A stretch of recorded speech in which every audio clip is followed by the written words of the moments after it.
Yeah, good afternoon bafowethu.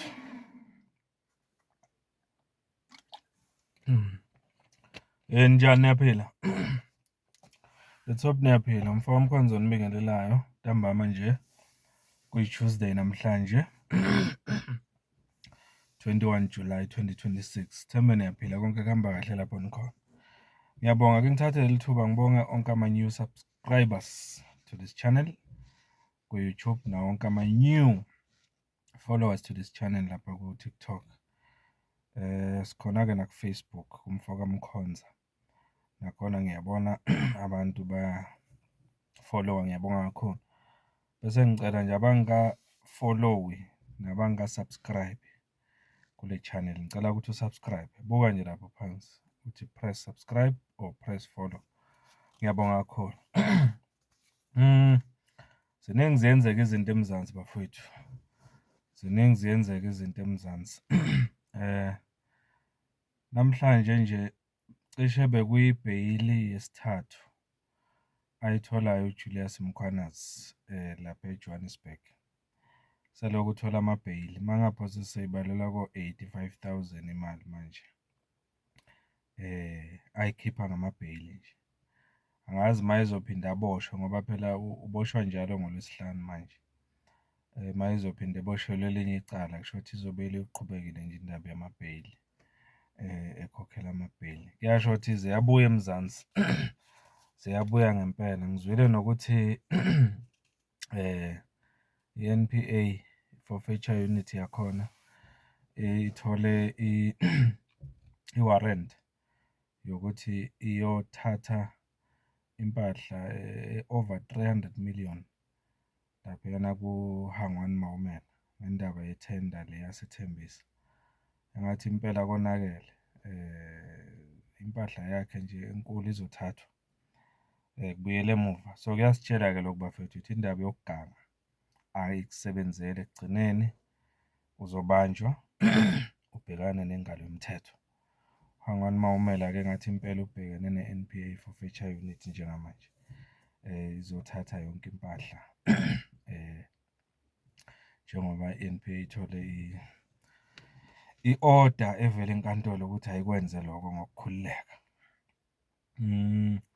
Odabeni lwephalaphala sithola ukuthi uMongameli Ramaphosa inkantolo yase-Western Cape ngoLwesihlanu lesiya kuwo nje izobe ikhuluma iveza ukuthi iyasamukela isicelo sika-President Ramaphosa sokuthi avimbe i-ad hoc committee yasephalamende le ezomphenya ngephalaphala ukuthi uqhubeke. Sokhumbula ukuthi uye wafaka i-interdict noma isivimbelo sokuthi lingaqhubeki iphalamende nokumphenya ngephalaphala.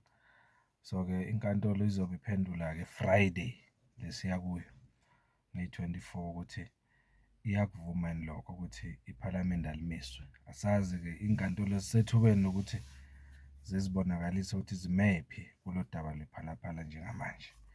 Ngabe uzoqhubeka uRamaphosa avikelwe angaphenywa noma inkantolo izothi no ayiqhubeke iphalamende yenze umsebenzi wayo njengoba kwakusho inkantolo enkulu yomthethosisekelo Constitutional Court ukuthi aliqhubeke udaba lasephalaphala liphenywe iphalamende. Injalo kodwa-ke la ngikhona khona kule video ila zokhuluma nge-MK Party. I-MK Party e-KZN ibonakala ifuna ukuthatha kwasani. Sibonile recently i-unveila umama uZandile Gumede njengo-deputy convener we-MK Party ozosebenzisana noMakhuze Moyizela ubaba uWillis Mchunu lapha e-KZN. Simbonile-ke kokuqala izolo umama uGumede ekhuluma namavolontiya e-MK Party, ekhuluma namamemba e-MK Party e-KZN, ekhuluma nabo bonke abamthandayo e-KZN nabakholelwayo kwipolitiki yakhe. Okokuqala ekhuluma ake uzwe nawo umlayezo wakhe ukuthi ubuthini njengoba ekhuluma nabantu base-KZN izolo. Empeleni e-KZN njengoba bekhuluma nabo bonke abantu abebamlalele. Mangibheka la ngathi bekukhona noPresident Zuma. Ake silalele nawo umlayezo kaMama uZandile Gumede bese siyaqhubeka-ke emva kwale video. President, angizukuba mude ngoba inkonyane isathuka isisinga. Ngimdala endimeni kodwa ngimusha kulo msebenzi enginikezwe wona. Ukusukuma kwami ngizothi egameni lale provincial task team sizokuthi namhlanje silala sikhona sizobonga umsebenzi owenziwa amavolontiya ethu ngokuthi kube khona izindlu ezivulwayo kulolu suku olubaleke kangaka lokukhumbula utata uMadiba. Namhlanje President wethu ubuzonikeza ihope kulabo abahopeless.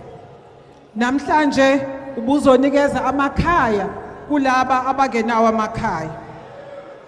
Namhlanje ubuzotshengisa umhlaba wonke ukuthi okuncane onako uyakwazi ukuhlephula nabanye abantu bathole.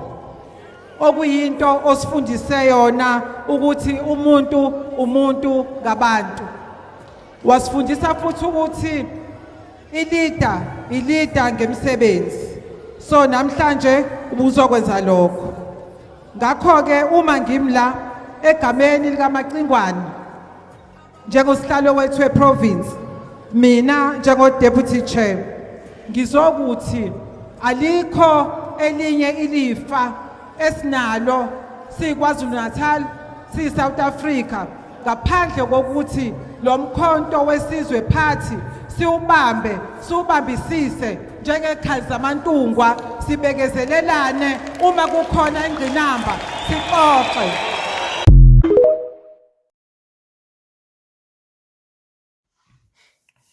Uyamuzwa ukuthi uthini? Uthi i-MK Party yifa umsholozi asenzele lona. Okusho kona ukuthi kwi-MK Party abantu abafana noMama uZandile Gumede bathola ikhaya elisha, imfudumalo. Njengoba nathi sonke sila ku-MK Party sizizwa sifudumele sisekhaya. Abantu abaningi abasuka ku-ANC nabazosuka futhi ku-ANC ngoba baseza abaningi. Lokho I can guarantee you. Bayakholelwa kakhulu ukuthi i-MK Party ikhaya elisha elifudumele. Kodwa okufanele ukuthi lenze izinto different kunale ndlela i-ANC eyenza ngayo. Buka nje i-ANC, ama-ANC members agcwele koMadlanga Commission. Kuyakutshela ukuthi i-ANC ayisekho indaba yayo. Bonke abantu abavela kuMadlanga Commission siyezwa laphana kuvela amahlazo ngabo. Bavela ku-ANC iningi labo. So kuyakutshela ukuthi i-ANC kahle kahle njengamanje ayisena future. So kunento-ke ekhona la engikholelwa ukuthi mina njengoba nabanye bekholelwa kanjalo futhi ukuthi MK Party ngathi nezinhloso zokuthi ifolose ngaye uMama uZandile Gumede lapha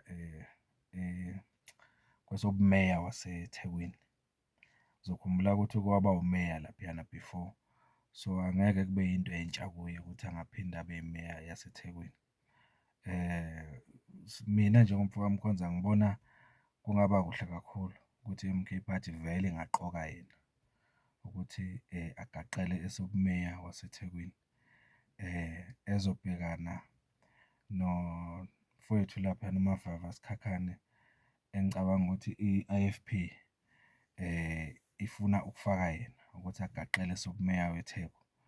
Okusho kona ukuthi kuyoba nzima kakhulu ngamaqembu afana no-ANC ukuthi enze umehluko eThekwini uma kunjalo. Uma nje kuphume i-ANC mina anginandaba nokuningi ngoba i-ANC sifuna kuphume yona.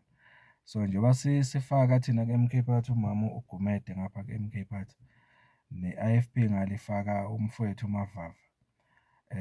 Amavoti uma kuwukuthi kukhona abantu abangajabuleli ukuvotela i-MK Party basengavotela i-IFP ukuthi iTheku liphume liphele ngokuphelele endabeni ye-ANC. Siyazi njengamanje ukuthi yebo umeya weTheku njengamanje we-ANC sifuna aphume aphele ukuze kulungiseke iTheku.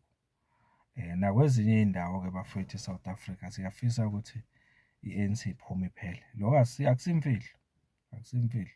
because sikholelwa ukuthi izwe lethu nje ingenxa ye-ANC nendlela eyenza ngayo izinto. So yilokho-ke bafethu, ake niphawule nithini, ibuka kanjani for example indaba yokubekwa kwamama uZandile Gumede ukuthi azoba u-deputy convener we-MK Party lapha e-KZN, nokubonakala sengathi i-MK Party ifuna ukufolosa ngaye futhi. Yebo, ayikasho ngokuqondile njengamanje i-MK Party ukuthi ifuna ukumsebenzisa njengomeya candidate weTheku, kodwa kubonakala engathi iy'nhloso zilapho kwi-MK Party. Uthini umbono wakho? Kukhona engakwenza i-IFP uma ibhekene ne-MK Party kwesobumeya weTheku, njengoba nayo ifake i-candidate elikhulu elaziwayo eThekwini ebhizinisini, ubaba uMavava Sikhakhane.